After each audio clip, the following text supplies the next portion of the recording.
Hi, and welcome to another one of our interviews. I've got with me today Gary Direnfeld. Welcome, Gary, to today's segment.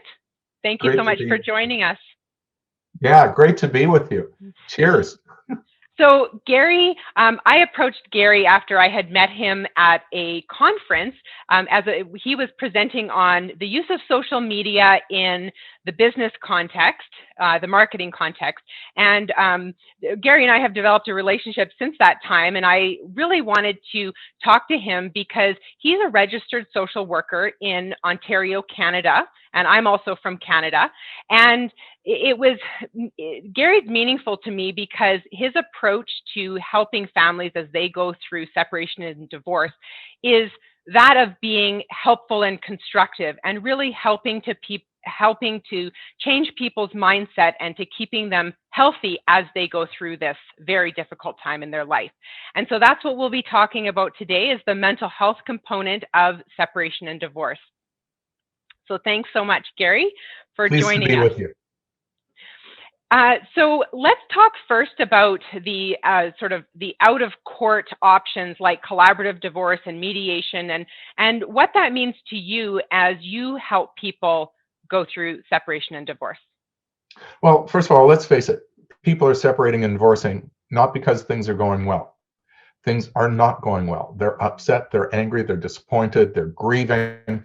So there's a whole host of intense and negative emotions that are always associated with separation and divorce. And that is how they're coming to the process. The challenge for us as helping professionals is to, where we can, soothe those feelings so that they can, in a sense, bring a right mind to settling between themselves. There are those processes that either intentionally or I hope inadvertently ramp up the bad feelings. Those processes are litigation, and litigation is a fancy word for going to court. A lot of people don't even know the meaning of that word. It just means going to court. You're actually suing your partner to get what you want, as an outcome of the separation and divorce. Well, you have to know that if you're being sued, you're being put on the defensive, and the best defense winds up being a strong offense. And this is what escalates conflict between separating parents. So there's another line of thinking. We want to soothe people. We want to calm them. We want to help them bring their rational mind, if you will, not the heightened emotions, to the table to sort out the disentanglement. You're married, you're living together, your lives are all a tangle, financially, socially, emotionally, parentally. How do we help you disentangle? And we can do that through processes such as collaborative family law, which is where you do have your lawyers, but rather than marching to court, you're seated round table with two professionals, or at least two professionals, who want to help you resolve the issues and not drive up the bad feelings. Collaborative family law. Now, collaborative family law, it started in the 1990s. It's evolved over 30 years. And so we may have more than just the two lawyers at the table. We may have a mental health professional involved in different ways. And we may have a financial professional involved in different ways as well. But at the end of the day, we're working as a team. No one's against each other. We don't need to prove who was the scoundrel. What we need to do is help you disentangle. So that's one process. The other process is mediation, where you're meeting with a single person who brings a neutral disposition to your issues. I'm not on your side. I'm not on your side. It helps to facilitate that conversation. I don't have a dog in your fight. I just need to hear what needs to be resolved and see if I can help you, absent the bad feelings, again. And bridge that gap rather than escalating and increasing that gap. Yes. So for me, all these, what we call alternate dispute resolution strategies, and they're all alternative to court, to litigation, to suing your partner. All of these have something in common. And the thing in common is we want to ratchet things down so that you can bring your better self to resolving the conflict. And that's what I do for a living. And that's I want to talk about that for a moment, because there's so often where people, when they're separating, they know, or they think they know, that they need to hire lawyers.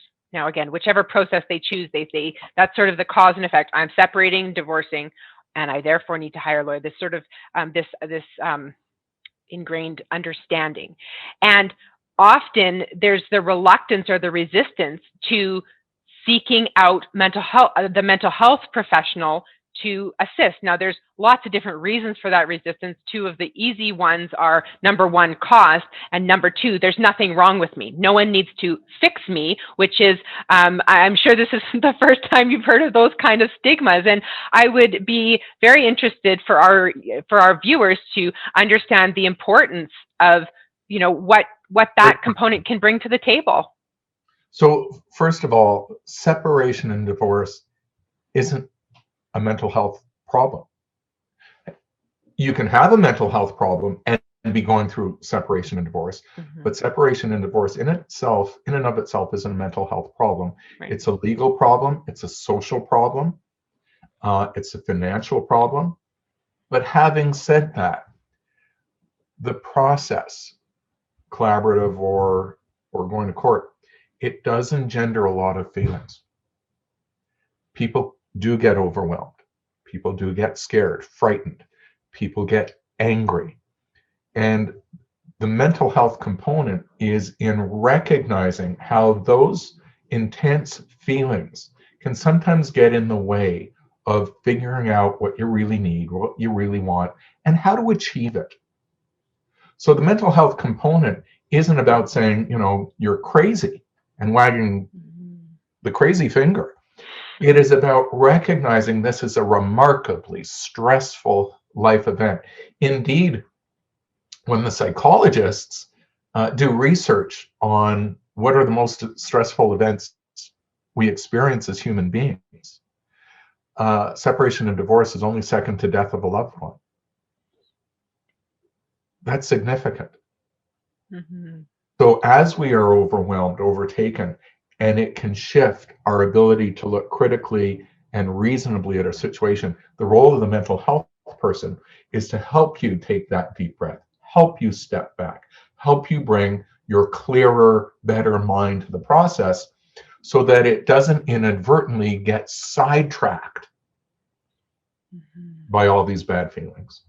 Now, look, some people will have bona fide mental health issues on top of their separation and divorce.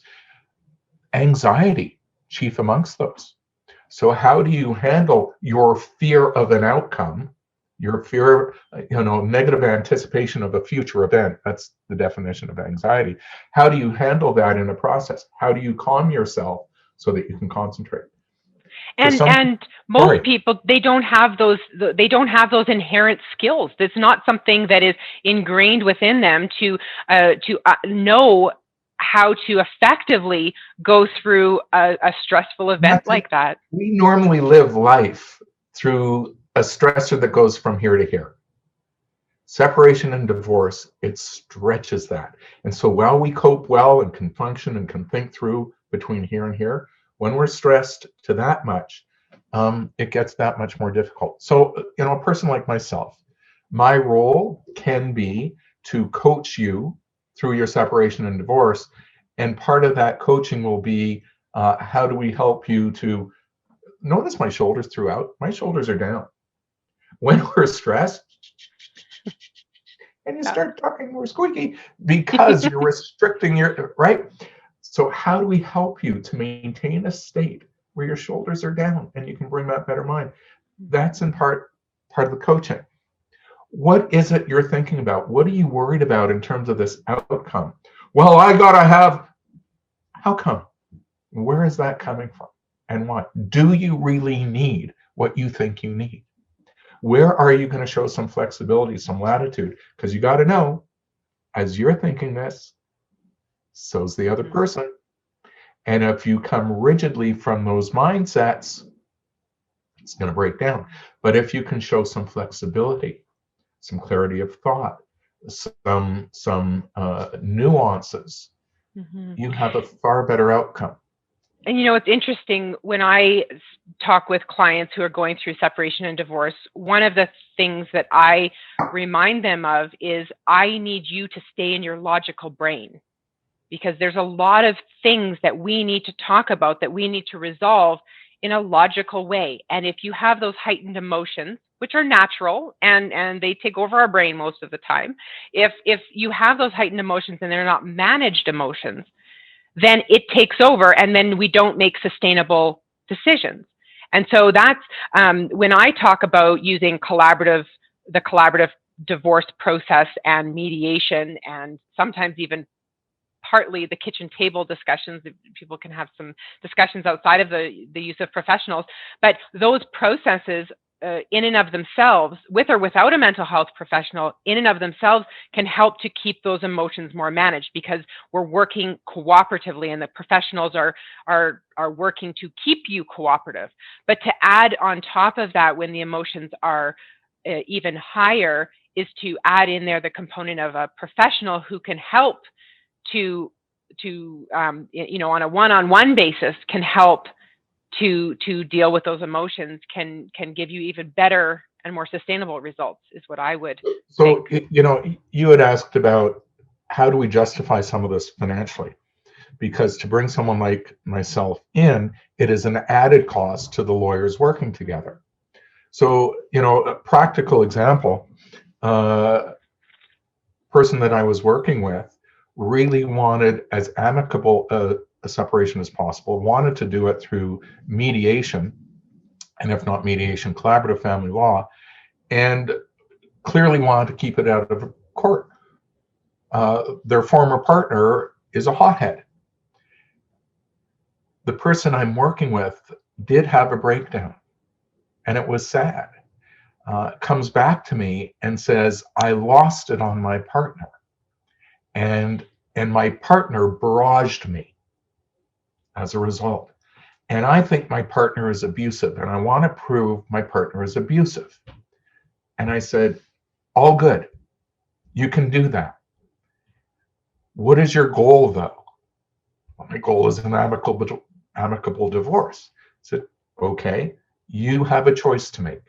You can either prove your partner is abusive, or you can have an amicable divorce. Those two don't always go together. And none of this is about accepting or minimizing abuse, by the way. It's about keeping an eye on what are the outcomes that we're looking for. And in the long run, if you realize you got triggered, you triggered the other, it was a verbal barrage. There was nothing physical, thank goodness. But this person even videotaped the other person. So if you release that videotape, what do you expect in response? And where do you see the process of mediation or collaborative law going? And so my client sat back and said, oh yeah. And with that, you could visually see the shoulders going down. And the client said to me the other day, on another day when I was talking with my former partner, I was thinking of you, Gary, and I had your voice inside my head, and I was able to say one of the things that we practiced, and it worked. And I felt like doing a high five with you on my shoulder. I love the image. I love the image. So when you think of this context, whatever got paid to me for several hours of work is going to be far less costly than the mediation and collaborative law process breaking down and this marching on to court, where they're guaranteed to spend $50,000 to $150,000. So this is the value. Yeah, and it's so important what you said earlier, that this is not a mental health issue. And so many people have the reluctance because there's nothing wrong with me. And also have the concern, they say, well, the relationship is over. We went to counseling to, try to stay together with marriage counseling, or we did individual counseling to try to fix ourselves to stay in the relationship and all of these things. And so that's broken down. So we don't need counseling anymore. We don't need that professional assistance anymore. And I would argue, and I would look forward to hearing your point of view as well, that you need it more. It's divorce counseling. I mean, we can sum it up with that term. There's lots of different words to use. It's such a mistake to think that because I'm separating this person, I no longer have issues to deal with. First of all, in the divorce process, if you don't have children, you still need to get through the process of disentangling yourselves financially or in housing or in, whatever your holdings are. If you do have children, you're never separated. Come on. You're going to have to deal with this person at the very least until your children become adults. And then, by the way, children have a way of having children of their own. And graduations and weddings and right. And so family reunions. You're never 100% disentangled and separated. Mm-hmm. So how are you going to manage? And can you manage in a way that conflict doesn't continually have to rain down on your children's or grandchildren's head over time? So not a mental health problem, but a communication issue. And a conflict issue. How do I manage myself? What are the use of words that I can use that can help lower temperature if I have to communicate, relate, problem solve with this individual? We bring that training, knowledge, strategies, practice to the table. I got to tell you, my clients love it. They can't fully appreciate how it will benefit them when we start. Mm-hmm. It's not their expertise. They're a stranger in a strange land. But by the end of the process, invariably, they go back and say, wow, was that ever helpful? Mm-hmm. Mm-hmm. And luckily, they don't ever have to wonder what it would have been like without the help of a professional. You know what? Our clients, if it's a first relationship breakdown, they're entering into it with great naivety. Some think, oh, I'll just go to Judge Judy and in 15 minutes lay out my side, and my side's really good.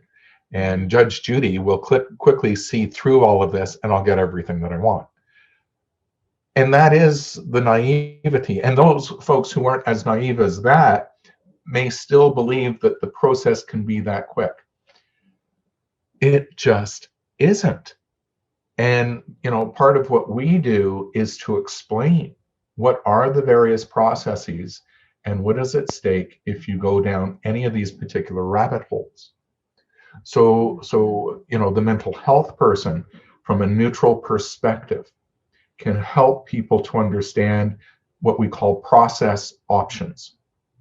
If you go through litigation, here's the things to expect. Can help you prepare to some degree. If you go to collaborative law, here's some things to expect, help you prepare. If you go to mediation, if you want to resolve things at the kitchen table with your partner, here's how to approach. Here's how to make a proposal. Here's what to do when you've received a proposal that triggers you. So we're bringing a lot of information and education as the mental health person. We're not there saying you're crazy. We're saying, how do we help you to manage a crazy-making process? Mm-hmm. Yeah, I think that is the key phrase here. Is to have these unmanaged emotions is a very human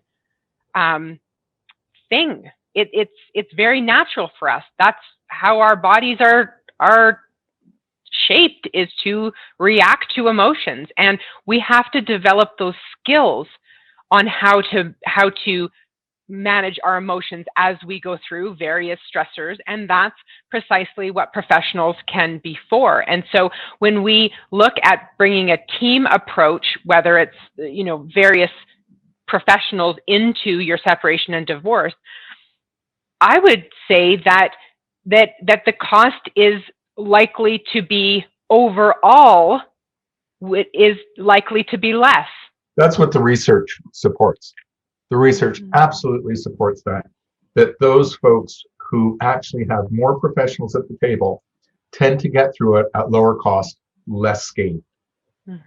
Those folks who only have a pit bull at the table, you know what I'm referring to, that is a litigator who, I'm going to get you what you want, down the torpedoes, full steam ahead. That's where we see the greatest cost and the poorest outcomes. And by the way, if we're going to be concerned about our kids, the research is really, really clear, and there's even more research that came out just recently. It's not the choice of school. It's not the faith that you practice. It's not who makes decisions over extracurricular activities. These things do not relate to the outcome for children of divorce, believe it or not. The one thing that relates time and time again is the level of conflict between the parents. The greater that conflict, the greater the risk of a poor outcome for children. And when we talk of poor outcome, what are we talking about? Mental health and behavioral problems, and social problems, and academic problems. So these are the kids who are going to feel anxiety, depression, withdrawal, anger. These are the kids who wind up pulling back from everyone, or inappropriately engaging, trying to handle their parents with no control over them. These are the kids who, when they go to school, look, you and I know when we're under duress, it's hard to concentrate on our work. The work of the child is school. And as the child is distressed for what is going on at home, come on, they carry that to their workplace, school, and they may not manage their feelings, so they're bopping others, acting out aggressively.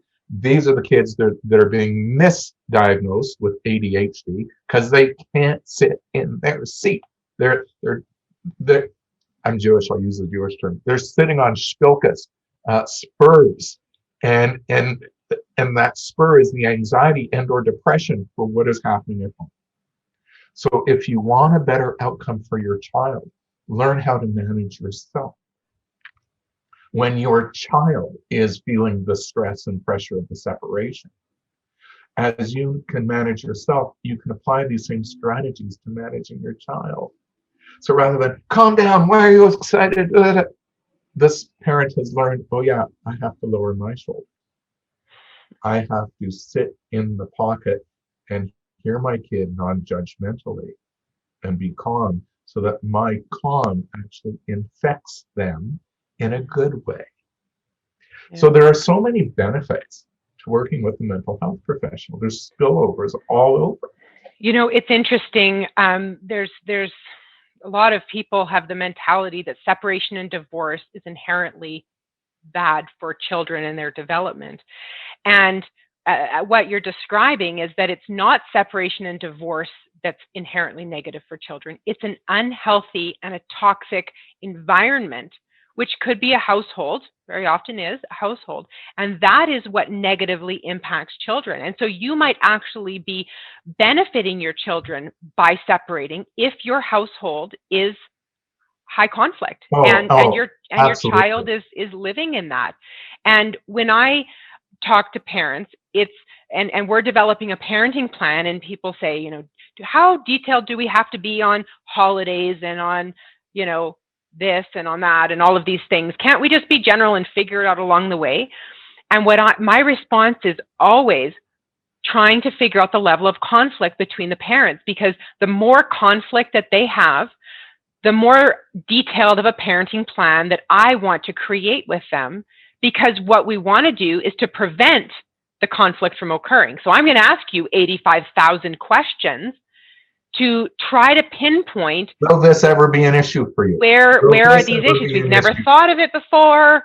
Will this ever be an issue for you? And, so people get tired of the 85,000 questions. But at the end of the day, that's where I feel my job is best spent, because often when people are finished with their divorce professionals, and the dust has settled and they've got their separation agreement, they never want to come back to any divorce professional ever. And if there's ever any conflict, we will just deal with it. We are what I call a grudge spend. We are like Yes. shingling the roof or a new furnace. No one wants to shingle the roof or buy a new furnace. They have to, but it is a grudge spend. You can't show it off. They don't want to come back. And I always say to families, if, for example, in mediation, so I say, you know, one of the great long-term benefits of mediation is if you ever have any issues that you need resolving going forward, you can call our office and book a half an hour session, an hour session. There's no paperwork, there's no lead up. You got an issue, let's bring it up in session and go. There's no retainers, there's no lead up, there's just, let me problem solve with you before it escalates. And so I call that the family doctor. And I play that role as well. And so somebody who I've seen previously, again, they can call up, set an appointment, and we'll just deal with that issue. And you're right. Some of them are 5 to 15 minutes. Sometimes you need more time, but we already know each other. We've already got the file. I already, have a sense of who you are and what your needs are. And so we can play that, in a sense, family doctor role on an as-need basis after the fact. Mm-hmm. I'd be interested, just on a little bit of a different note, as a mediator, so you're a mental health professional who's also a mediator in the divorce context. There's mediators have many different backgrounds. There's lawyer mediators, there's therapist mediators, and so can you just explain for our viewers what the difference is as to the background that you would choose as for a mediator? Yeah, well, not just the background. What people don't realize is there's actually different styles of mediation, regardless of the background. So we can differentiate between what we call interest-based mediation or negotiation and evaluative mediation and transformational mediation. By and large, most of us are trained in interest-based mediation. That means I want to understand where you're coming from. Why is this important to you? And I want to understand why you want what you want. Where are you coming from? Why is that important to you? And as we hear the interests underline what the position is, we understand the interests. Maybe I can be empathetic to your interest. Maybe I can be empathetic to your interest. And as a result, we both may move a little bit, come closer, and even reach an agreement.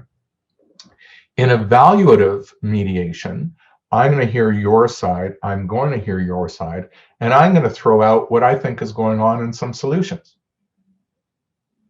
from which hopefully you can come to an agreement. In transformative mediation, I'm going to play a little bit of therapist. And I'm going to help you understand what's been driving your fears, anxieties, and conflict so that you can just bring that better self and understand each other better, be this better, more in tune person, and as a result, come to your agreement. So those 3 styles of mediation. Now, let's look at the professionals. Folks like myself, I'm a social worker first. I'm a clinician first. My primary training is transformational.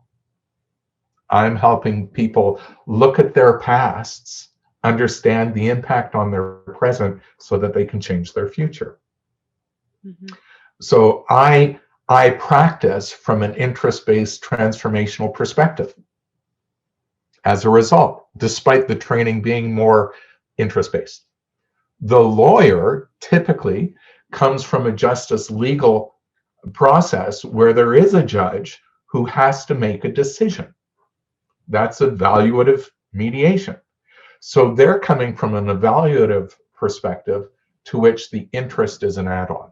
The interest-based training is an add-on. So that can affect outcome. It can affect a person's experience of mediation and the mediator. No one is better than, no style or person per se is necessarily better than the other. Mm-hmm. We talk about a goodness of fit after that. What are the needs of the individual? And how can we find somebody who has these needs, whose training may be more attuned to these needs? Mm-hmm. So in some aspects, there may be issues of emotion. There may be issues of one's background having impact on one's present. In which case, maybe the mediation is better from a social worker or a mental health professional. Mm-hmm.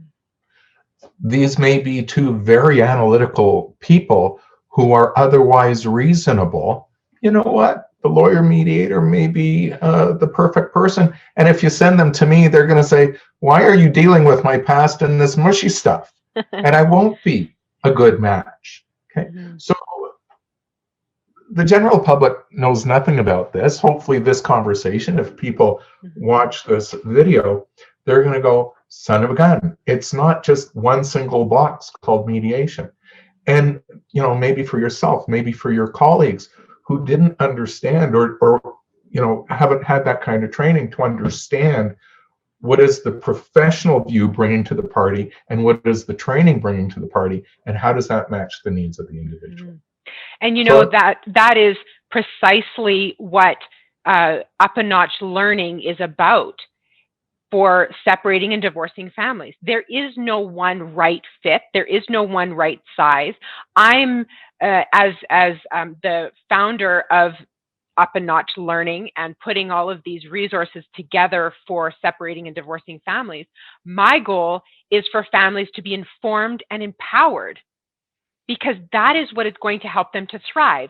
So they have the information on which they can make the best decisions for their family. And as you say, maybe a lawyer mediator is better for their family. Maybe a mental health mediator is better for their family, or a therapist mediator is better for their family. And it has to be each family deciding for themselves. And one of the things, I'll bring it back to the legal profession, where people will call a lawyer's office and say, I'm separating, I would like to have an initial consultation, or what do I do? And yes, you need to have an initial consultation.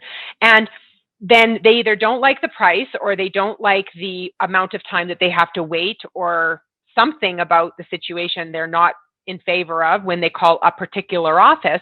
They say, okay, well, I'll go and I'll call around, and then I'll call you back if, something else. And inevitably we say, it's whoever you go with, make sure that you understand who that lawyer is, because there's lots of different styles of lawyers. This is a service that you can't buy by the pound. And yes, and you're buying the person. And if the person is right for you, it can be less expensive regardless of their hourly charge.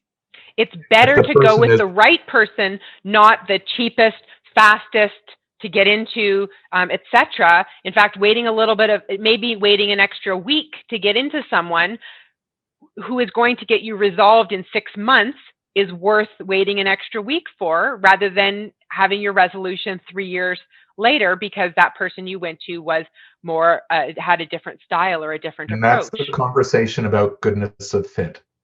We want to understand who you are. You have to understand who your service provider is, and then you have to see, does that work for you, that kind of disposition. So we want people to be self-selective. We want people to be informed. We love websites such as yours and services such as yours, because it helps people think about the questions they need to be asking when looking for a service provider. And we want people to check out those service providers who make themselves available through websites such as yours, through social media, so that you know in advance you're making an informed decision about who's going to help you through this process. That can conserve costs and aggravation. Yes, and we've got we've got two modules in particular within our Healthy Thriving Families 101 course. One is called Finding the Right Professional, and one is called Finding the Right Process. And I go through, in Finding the Right Process, I go through all of the process options, because just because I favor certain process options, or you, Gary, might favor certain process options, maybe that's not the right process option for that family. And so they need to figure out what's right for them. Same thing with finding the right professional. People don't go around knowing what to ask a professional when they're going to be getting divorced. This is often the first time they've ever done this. They've never maybe even thought of this before. No idea what questions to ask. And so what we want to do is to help people to be informed before they go, so that they can bring their laundry list of questions. What do I need to ask this person? Not just about my particular situation, but about, when I hire you, this is what is it going to look like? So. And then there's the soft skills to look for. So when you are asking your list of questions, is the person, twiddling their thumbs? Is the person engaged? Is the person hearing you through or jumping on you? Is the person patient with you? These are the soft skills that you want to look for as well. And how does that resonate for you? Do you feel safe with this person? And that's independent of their particular style. So that is the value of not just having a laundry list of questions, but meeting and chatting, or through their social media, getting to know them a little deeper before you go there. Mm-hmm, mm-hmm. And even in their bio on their website, you can tell a lot about a person by looking at their website, by looking at their social media feed, by really even talking to the staff at the office. You can get a sense of the kind of service that you're going to get there. From the lawyer, but also from the team that surrounds them. So I'd like to recap on something here. We identify that I'm a social worker, a mental health professional who works in the field of separation and divorce. And I would want people watching this, as one of their takeaways, is seeking the service from someone like myself isn't about you having a mental illness, isn't about you being crazy. It's about helping you manage the big feelings such that you can bring a clearer mind to the process, such that the big feelings don't interfere in your settling things with your partner or former partner. That is our value. And sometimes people don't recognize the value until after the fact. Mm-hmm. So I would suggest to people, it doesn't have to be me, by the way. I don't care who you see, but it's typically worth your time to at least have a consultation with a mental health professional whose expertise, by the way, is in separation and divorce. Because let me tell you, this is a specialty. It's not every mental health professional who understands and has the experience in these issues. But I do want to suggest it may be worth the investment of at least having one meeting with someone like this, so that you can come to see, oh my goodness, here are the benefits. I can see how this can help me now that we've chatted. Because right now, you and I are having, in a sense, an academic discussion on these issues. Mm-hmm. It needs to be experiential to really appreciate how powerful the help from a mental health professional can be. And it's not about being crazy. That's a very good point. Gary, we really appreciate you joining us for this interview today, and we look forward to having you be part of our community for many years to come. So thank you again so much for joining us. Thank you.